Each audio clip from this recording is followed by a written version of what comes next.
people that they can't work from Simran. You said by like Guru's grace. But that they don't get Guru's grace. Achha. So you're saying that someone who doesn't get Guru's grace. So what you mean? So can you repeat your question again? So someone they want to do Simran but they don't get Guru's grace. So no, they do Simran, but what about like do some people like not get Guru's grace? Achha. So Guru to both the Guru is so giving. One thing is sada kamya that we keep on begging. You know, imagine God's doors here. Grabda darwaja ho gaye. Just imagine this. Just explain something. This is my analogy. Baki to sifai samdas ke apna analogy ko type. Imagine why Guruji's doors here. Out come. We want to go inside there. Asi andar jana chahnde hain. Haan baksha want to go inside.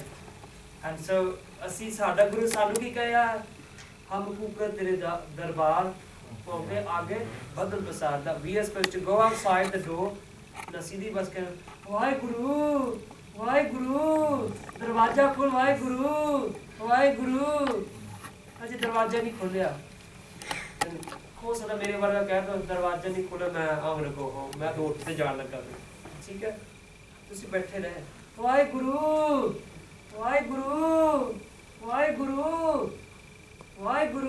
मेरे घर आ जाओ वाहे गुरु अजी ने door खोली उसे मेरे को वो बंदा कहता मैं तेरे ना तेरा साल हो गया been doing this 1 year nothing's happened and नहीं तेरा बंदा बैठा रहा then Guru still rewards his actions Guru की नजर होगी यार that's my विश्वास है Guru साथ में कृपा कर पर सादा काम यार we hold on to Guru's hand no?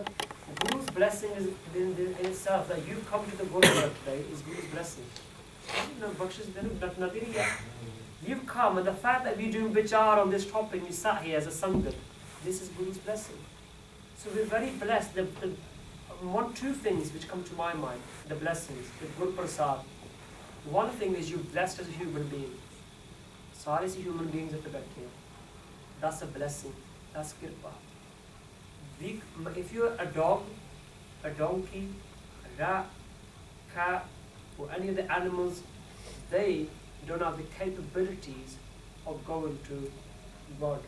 Because in this spiritual world, what will get us, our soul, to God? And that one thing is the Shabad. And the Shabad is a word. And that's one capability which animals don't have. Animals don't have that capability of the Shabad, that they can do practice of that. And this Shabad is at the wings. When we have the Shabad, it becomes our wings to our soul, and that wings will take us to the Desh or the land of God. So one thing is that we are blessed that we're human beings. That's firstly. Second blessing is that you're born in the house of Guru Nanak or connected to Guru Nanak. Whether you've taken a Amrit, whether you cut your hair, whether you eat meat or you don't do fast. The fact is you came here today, isn't it? The fact is you still come here probably Sundays, don't you? That's a blessing in itself. You are blessed that you know about Guru Nanak Dev Ji. Strange I was doing my teacher training in Birmingham. I sat on the way back and there's a lady sitting next to me. She's in her 70s or something.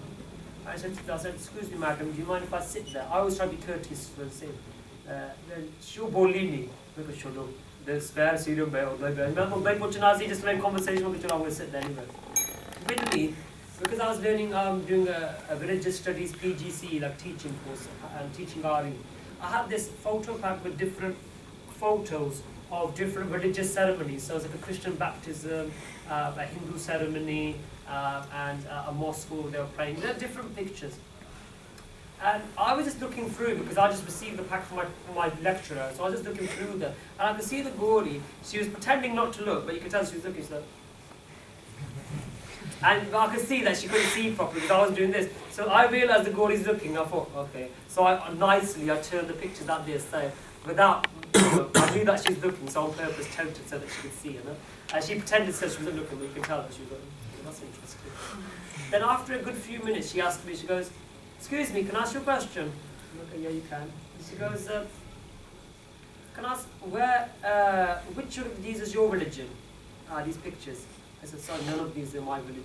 So I says, this is Hinduism, Christianity, Islam pictures. So they're set pictures of, there's no my religion. I said, what's your religion? I'm a Sikh, I'm a Sikh. And she goes, oh, okay. And then she goes, so do you have baptism in your, because there was some of the pictures showed baptism. And she goes, do you have baptism in your religion? And I said, yes, we do. We call it Amritam. And she goes, oh, okay. Then I thought it's nice, so we should show interest in other people as well. We should always be thinking, if we expect people to take interest in our Sikhi, then it's our duty to take interest in other people as well. It's a two-way process. If we're not interested in other people, but we think, oh, people should take an interest in us, it doesn't work like that. So I asked the lady, I go, so can you tell me about your faith? You know, what religion are you, if you don't mind me asking? She goes, oh, I'm an evangelical Christian. Do you understand evangelicals? You know, they're very kind of proselytizing. They believe that everybody should become Christian. You should preach the God's word to everybody. And they're quite lively in their worship, and they're quite kind of, you could say, strict or more traditional. I go, okay, and I said, oh, tell me about your baptism and your church. And she goes, oh, she would wow, this guy's taking interest in what I've got to say as well. She goes, oh, well, our baptism, we have adult baptisms. We don't get baptized as children. We get baptized when we're adults. So you get that we immerse ourselves in the pool. And we go inside, the priest dunk you in, and then brings you out. And when you come out, she goes, you're reborn. You're reborn, you're giving your life to God. Then I said, oh, well, that's similar to our Amrit ceremony. It's a spiritual rebirth. You know, Amrit is a spiritual rebirth. It's not a ceremony. It's not a ceremony, oh, you take an Amrit. It's being reborn. You're being reborn. As where I was before Manvir, I now become Manvir Singh. I become the Gurus. And it's a rebirth in the house of Guru Nanak. And she goes, I said, oh, that's interesting. She goes, tell me more about your, because I took interest in, she goes, can you tell me a bit more about your baptism ceremony there? She goes, can anybody take baptism? Because she said there's adults in her particular church. I go, well, in our religion, you tell me the answer. Can anybody take Amrit at any age? What's your ideas? Benji, what do you do? Not give me a head. Okay, any age? Oh, you said when you're ready for it. Okay, that's the key thing. I said the same as you could take Amrit at any age. I assume people 5 years old who take an Amrit. But I said you must be mature enough to take Amrit. So you must have the maturity. Because she goes, why? Why? Because you make promises. When you make a promise, there's not so many wishy-washy promises. They're promises to God. So you have to fulfill that. For that, you need to have conscience. You be conscious, and you have to have this maturity. So it might be sometimes 5-year-olds, you do have that maturity. They're very like wise men or wise women. But you have sometimes older people who are not mature enough. So I said, you have to have that maturity to follow the promises of God and give in your life. She goes, what promises do you make? She got interested. I said, the promises we make. Well, I said, very basic. I said, we make 4 promises. So one is obviously you live and die for God, for Guru. And you dedicate your life. And I said, 4 things you have to keep away from. 4 things we take come and make a promise. 4 things we're not going to do. Is it you can't cut your hair? Okay, can't cut your hair. What else we promise we take come? You might not take a number, but you might still have knowledge of this. One is that. What's this? No, there's 3 more left. No alcohol or smoking or drugs. Yeah, thank you. That's true. 2 more left. No meat. Okay. So you're eating healthy, spiritual healthy food, okay? So that's no meat, fish or eggs. One last one.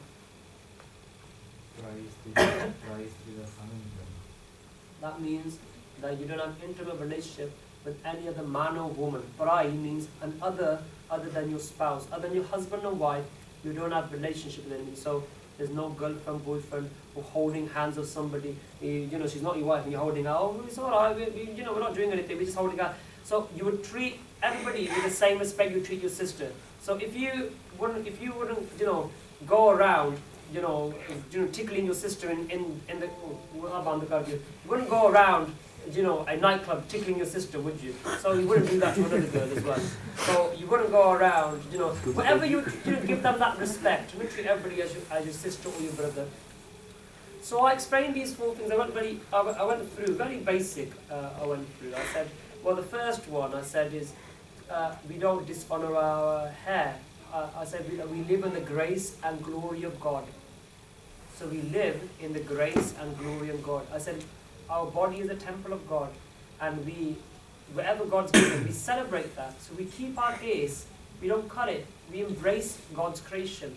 I said, we believe He gives, the hair has spiritual properties, has spiritual strength. I said that when we give someone an electric shock or electric current goes to somebody, what happens to the hairs? So what does that mean? That means our electric energy goes through the hair. Okay. When someone gets cold, what happens to the hair? So that means there's some connection that the energy passes through. I said similar that when we do Simran, when we meditate and chant on God, Gurbani tells us, our Guru tells us that our hair is a spiritual strength. That's what all wise men of the world history have all kept hair. Whether it's Jesus, Muhammad, Buddha. You see that there's a hair, Jura Kitam the Sette. They show without the dari because he was a young age. Initially he did cut his hair, but then he kept his hair when he became enlightened. And so on and so on. Or the Hindu deities. So I said that when we do meditation, our hair vibrates the spiritual energy, and it helps us to become with our spirituality. And she goes, wow, that's really amazing. She was really impressed. She goes, oh, that's really cool. And she goes, what's the next thing? So I explained. I said, we don't eat fish, egg, or meat. She goes, oh, what do you eat then? So we, and your vegetables and lentils and such. Was okay. Then I said, our Guru says that our body is the temple of God.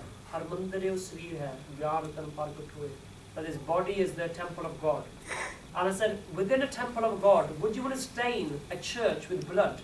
Would you bring blood in a church and stain the windows or stain the pews, the chairs? No, you wouldn't bring.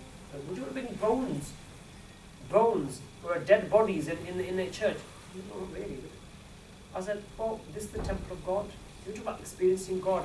So then why would you want to put blood, suffering, inside of your body? And she goes, a simple thing I said to her, this body is the temple of God, not a graveyard. What do you find in graveyard? And think about what meat is. You know what she said to me? She goes, I'm sorry. I'm sorry. Look, what are you sorry about? Because I'm really, really sorry. How's that? I don't know what's it. She goes, I eat meat. I eat meat. When an animal, you're about to kill an animal. Does an animal have feelings? Does an animal cry? Does an animal cry? Carrots, aloo, they openly don't, but animals cry. And I said that when someone's crying in front of you, but you become merciless and you're still causing it unnecessary pain, but you could avoid it, then that means that our heart becomes stone-hearted. And some of the stone heart cannot experience God. To experience God, you have to have a soft heart. So imagine, and this is similar, that's why, some of these kind of terrorist people, they behead human beings, but they have no feelings. They're used to it. They're like, how would you feel beheading somebody? You think, oh God, that's a bit sick, isn't it? Where it's an innocent guy crying, like, I've done nothing wrong. I'm just an innocent guy, I've got family, kids, I'm just a tourist, please don't kill me. And he's crying, and then you just kill it, and you've got no feelings. It's because it becomes normal. So every day, like a butcher, when he sees blood, it's just a normal thing. Is that no big deal? If someone's crying, animals crying, it's no big deal. So I said that a person who wants to follow God's path has to have this mercy. The first Panch Pyare was who? Who was the first Panch Pyare? Bhai Daya Singh. What does Daya mean? Compassion, kindness. And that's what Sikhi starts with. Then she goes, I'm sorry. There's no need to come to you. But don't say sorry to me. I'm not telling you to guilt me. I mean, you asked me about my faith. She goes, no, but whatever you said is correct. Because I feel that what you said to me, it makes sense. And she goes, I just want to say I'm sorry. Because when I was younger, we never had vegetarian options. No one told us about vegetarianism and stuff. And she goes, hearing what you said, it really makes me feel that I had meat on the weekend. I finished up, Sunday roast. And she goes, I feel really bad. She goes, I genuinely feel, because she had love for God. And then she goes to, then carried on. And that's how we treat everybody as a brother and sister. We don't have intimate relationships with any other person than a husband and wife. We have that purity and high moral character. She goes, wow. She She goes, that's very beautiful. And she goes, I've really, that's what Christians should be like as well, but unfortunately, we've lost that part. Then she goes, to the last one. I go, this body is the temple of God, that to feel God, you should always be in the right frame of mind. That's why we don't do anything which clouds our mind. Alcohol, drugs, smoking. She goes, oh, I'm really sorry. Really genuinely, she goes, sorry. I said, what for? She goes, I drink wine. And she goes, but do you know what you've been saying to me? It really makes sense. And I feel really bad now that I drink wine. At the end, she goes to me, who told you this? Guru college. She goes, who's your guru? Guru Nanak. Guru Nanak. She goes, can you repeat that again? Guru Nanak. Can you repeat it again? Can you repeat it again? I said, Guru Nanak. She was doing crossword puzzle. I usually put my experiences on the internet. And then she had a crossword, she had a newspaper. She goes, can you write your guru's name on here? She lived in Southampton. I was getting dropped off in Banbury. My junction was just about to come up my Arnagasi train stop here. She goes, can you quickly write down your guru's name? And I gave her spelling the Gurunank. No, the Nan. Okay, is that correct? I really enjoy saying his name. To a blessing, what a blessing is you're born as human. Second blessing is you're born in a family, a Sikh family. Can you see how that Gori, mere manta, Anthony, when we were getting off the train? Because hold on, because you haven't asked me my name. There's the old ladies like pyar na get like because you didn't ask my name. When you remember the name, Grace. She goes, my name's Grace. And I go, nice meeting you, Grace. My name's Manvir Singh. Well, it's a Manvir Singh, it's constantly. My name's Manvir Singh. She goes, oh, you didn't ask my full name? John, you didn't ask my full name? You remember, Benji? Way. Surname is Way. Grace, Way. The path of grace. Gurprasad. Gurprasad ho gaya? Main na mar chaya. How lucky we are to be connected to Guru Nanak. The world are thirsty of this, and we've been blessed. So if you need to bless me, so we already there. Jinna kisi karo. You've been blessed at the tak. Raki to anu karna pehna. So I've been trying to. So Bhai Guruji ka. If anyone wants to talk to myself or anything, I'll be over there. I'm happy to talk for anyone, some books, or if not any guidance or websites, please ask. The lunch downstairs,